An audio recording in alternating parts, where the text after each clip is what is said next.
I need to get home. I need to get home. How will I go? Hey guys, my name is Darren, otherwise known as Sparky, and I am suffering from a cold. Penguins live in cold areas. Pretty much I'm a penguin, but let's go straight into this long overdue video. It's my VFL centre back build and settings. This should have been done a long time ago, but because I lack a few important chromosomes, it's taken absolute ages. I've had technical difficulties, I've been ill. The list goes on, my friends.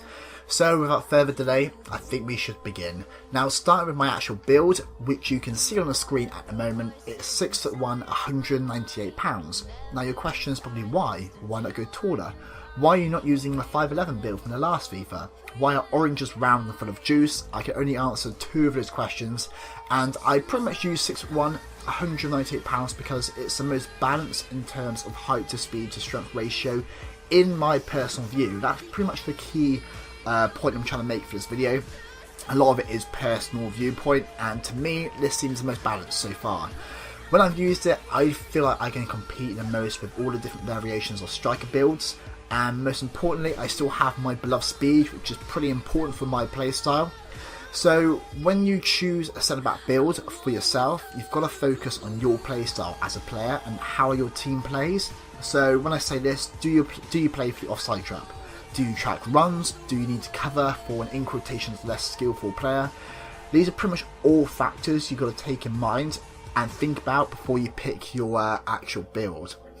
So I personally hate defending on this game. To me it's not as rewarding, and it just seems to be very attacking influenced, and it gives attackers an advantage, and that could be very controversial and people may disagree with that.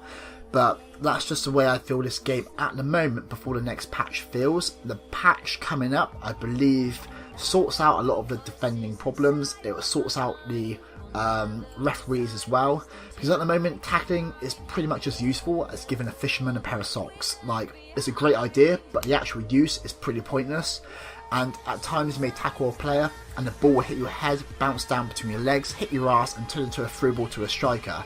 That's just how defending comes across, especially when you have those ridiculously power hungry referees blowing their whistle more than Flow Rider. They stop and start that game and it's just ridiculous. Like, the striker will run past you, touch your thigh and whisper into your ear, and it's a foul to them. And that's what really grinds my gears at the moment. So that's basically a rant for another video. Hopefully a patch will sort this out. So let's go straight back to my original point on the actual build. So 6'1", 198 pounds, left-footed, and I play on the left-hand side of defence. If that helps, I don't know. So what about traits? Despite charm, dashing good looks and being charismatic, and apparently bad pronunciation of words, there are 5 traits which I use to kind of help me.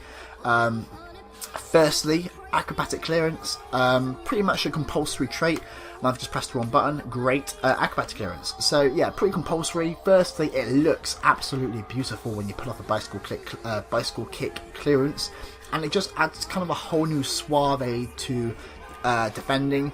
When it works, it looks fantastic, basically. So next we've got power header. So it basically does what it says on the tin. It adds power to your headers at goal. Now if you're unlike me, you can actually pull off shooting headers and become a threat in the box. This is pretty much your bread to your soup, it's your rain to your cloud.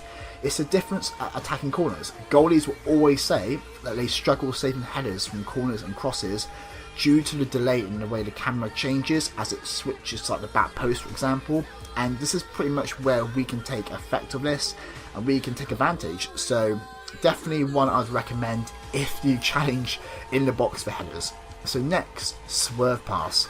Now when under pressure, this is pretty much a very key trait to undoing a pressured situation to yourself and the team by finding another player up the pitch in space. And when I say space, I mean in terms of a continuous area or expanse which is free, available or unoccupied, and not the place where planets just chill out, just in case of confusion, because I'm very confused. Next up is skill dribbling. Now again, controversial, you don't really necessarily need it, but sometimes as a defender we have that burning desire to perform the tango, or like a 1-2 quick step with the ball at our feet. but it can also help us get out of a tight situation. So as an example, so let's say you've tracked a run, you've intercepted the through ball, but now facing your own corner flag with a player sniffing your neck.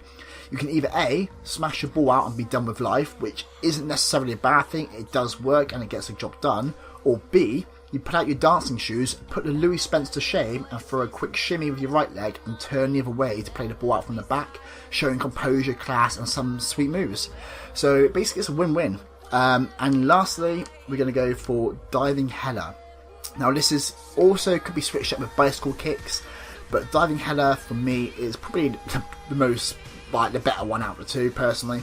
And as a defender, I want goals, I need goals, and throw my body towards an attacking ball from a knock on at a corner like a brave little boy I've always dreamed of can pretty much change your chances of winning a game. And a few times in my VFL games on FIFA 15, you may have seen in the past where I've got a few diving headers. This enables me to reach a ball, and from solely this trait alone, it's pretty much been a game changer at times.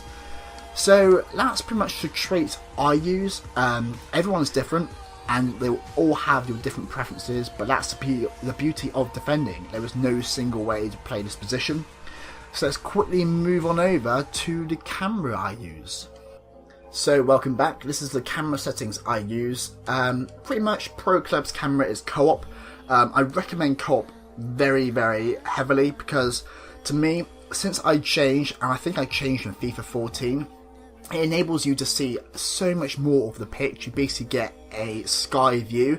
You can see runs from the attackers, you can see open spaces, you can see where your teammates are.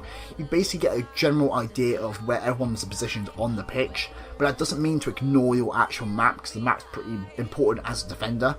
So yeah, if you haven't changed your co-op, please try and change to it and just see how you cope with it. To me, it's basically improved me as a player quite a lot. This is all custom, I don't think I've changed this, but oh, I lie, I've put it to 11 for some reason. I think I did it yesterday, so you don't have to do that. And that's pretty much it, guys. Hopefully this has been alright. I do apologise, the commentary's a little bit off, my voice is kind of going, I'm quite ill as well. And I apologise for the delay, but at least it's been done now. So thank you very much for watching. Any questions, let me know, and I'll bring a video out coming soon. So take care, farewell, I'll be the same, and goodbye.